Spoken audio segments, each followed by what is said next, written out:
Yuhuhuhuhu. Halo sobat pembelajar semuanya. Gimana kabar kalian semua? Mimin doakan supaya teman-teman selalu sehat dan bahagia selalu ya. Di sini kita boleh belajar sambil makan, sambil rebahan, asal tidak ketiduran. Kalau sudah siap, ambil alat tulis kalian, siapkan isi kepala kalian, dan waktunya kita masuk ruang kelas. Halo teman-teman semuanya, para sobat pembelajar, selamat datang di Masuk Ruang Kelas. Di video kita kali ini, kita akan membahas dan mengupas tuntas tentang apa itu persamaan dasar dan analisa transaksi akuntansi. Teman-teman semuanya, apa sih itu persamaan dasar akuntansi? Jadi perlu teman-teman pahami bahwa akuntansi memiliki rumus dasar ya, formula dasar atau persamaan dasar, apapun itu namanya, bahwa ada yang namanya persamaan dasar. Apa itu? Bahwa aset adalah atau sama dengan liabilitas atau kewajiban ditambah dengan owner's equity atau modal atau ekuitas pemilik daripada perusahaan itu, teman-teman ya. Apa sih itu aset, apa itu liabilitas, dan apa itu ekuitas? Perlu teman-teman pahami bahwa aset adalah sumber daya yang dimiliki oleh perusahaan dalam rangka untuk memperoleh penghasilan atau pendapatan, teman-teman ya. Jadi dengan aset itu diharapkan perusahaan dapat memperoleh penghasilan atau pendapatan untuk menghidupi perusahaan tentunya, dan menambah kekayaan pemegang saham atau ownernya, teman-teman. Lalu apa sih itu liabilitas atau kewajiban? Yaitu dana perusahaan yang diperoleh dari kreditur dan harus dilunasi atau harus dibayarkan sesuai waktu yang telah disepakati. Artinya apa, teman-teman? Bahwa liabilitas itu adalah kewajiban teman-teman sekalian yang teman-teman lakukan hari ini, namun dampak teman-teman harus membayar beban, membayar kewajiban tersebut, utang tersebut di masa yang mendatang. Misalkan teman-teman hutang 10 juta diangsur selama 12 bulan, maka teman-teman dapat uang sekarang tapi ada beban bunga, beban angsuran di bulan-bulan berikutnya. Kalau aset tadi, teman-teman mempunyai sumber daya saat ini yang digunakan atau diharapkan untuk memperoleh penghasilan di masa-masa yang akan mendatang. Itu bedanya, teman-teman, aset dan liabilitas. Kemudian ada owner's equity atau ekuitas atau modal, yaitu kepemilikan atas total aset perusahaan. Artinya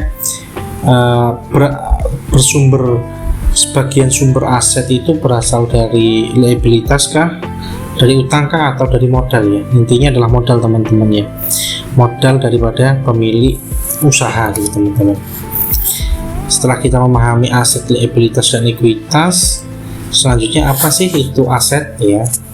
Apa saja item-item aset atau apa saja di jenis-jenis aset itu? Jadi aset umumnya dibedakan menjadi 3 kategori, teman-teman ya. Ada current asset atau aset lancar, ada fixed asset atau aset tetap atau aset tidak lancar, dan ada intangible asset atau aset tidak berwujud, teman-teman ya.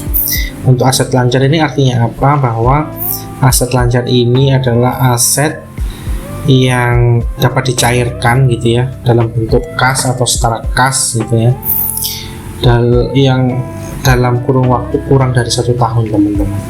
Yang masa manfaatnya kurang dari 1 tahun, lebih tepatnya gitu, teman-teman. Adalah aset lancar itu aset yang masa manfaatnya kurang dari 1 tahun. Misalnya kas, tentu teman-teman ya bisa langsung memanfaatkan kas itu ya, dan habis langsung setelah dimanfaatkan, selesai gitu masa manfaat. Begitupun dengan account receivable atau piutang usaha, supplies atau perlengkapan ya, inventory, persediaan, prepaid expense atau biaya-biaya dibayar di muka, teman-teman. Jadi manfaatnya kurang dari 1 tahun itu masuk kategori current asset, teman-teman.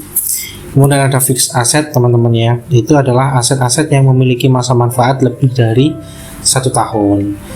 Umumnya adalah tanah, bangunan, kendaraan, mesin, peralatan, furniture, dan lain sebagainya teman-teman, yang memiliki masa manfaat lebih dari 1 tahun. Bedanya apa teman-teman? Perlu dibedakan kenapa gitu ya.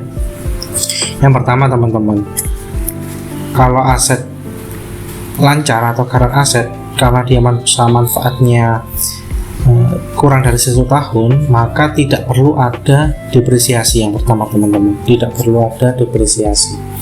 Yang kedua apa? Yang kedua, dia langsung membebankan pengeluarannya secara langsung, tidak ada ya, karena tidak ada penyusutan, karena tidak ada depresiasi, maka bebannya secara langsung. Misal supplies, pasti ada beban supplies gitu, teman-teman. Inventory, nanti akan muncul harga pokok persediaan gitu teman-teman, HPP atau COGS gitu ya, cost of goods sold.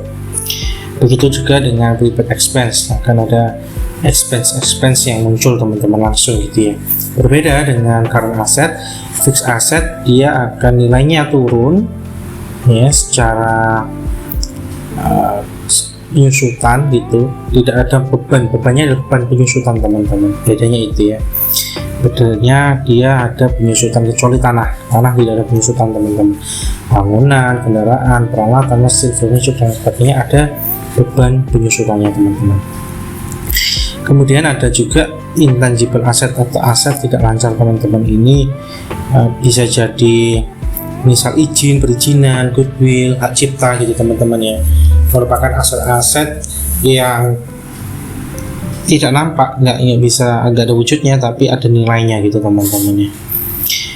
Kemudian aset itu tadi seperti yang sudah kita bahas, bahwa aset sama dengan liabilitas ditambah dengan ekuitas. Liabilitas dibedakan menjadi 2 teman-teman, short term liabilities atau kewajiban atau liabilitas jangka pendek. Yang kedua adalah liabilitas jangka panjang. Artinya mirip dengan aset tadi, bahwa jangka pendek artinya kewajiban ini harus dilunasi kurang dari 1 tahun.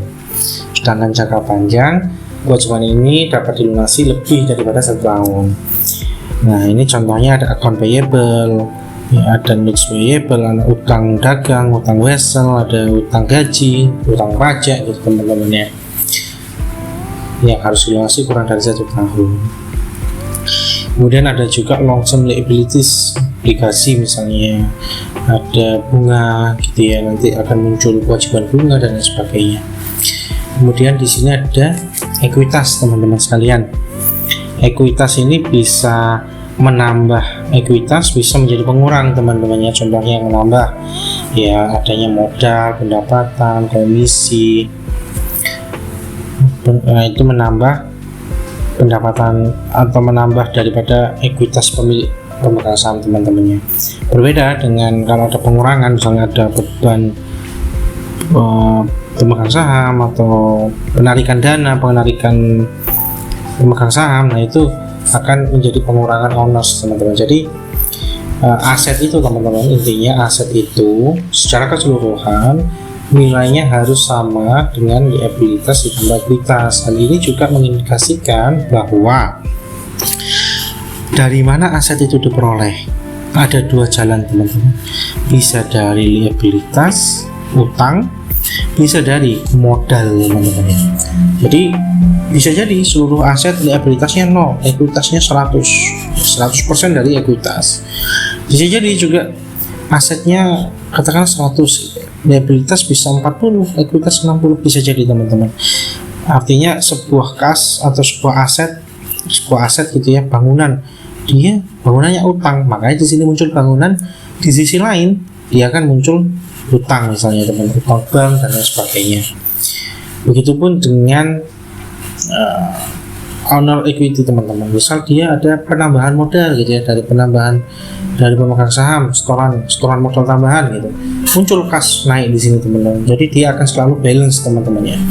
Nilai total aset harus sama dengan nilai total liabilitas ditambah ekuitas gitu teman-teman sekalian. Lalu bagaimana sih cara analisa transaksi akuntansinya? Tadi kita sudah bahas ya teman-teman mengenai persamaan dasar, terus mengenai apa itu aset, liabilitas dan ekuitas. sekarang kita akan membahas cara menganalisa transaksi akuntansi, teman-teman.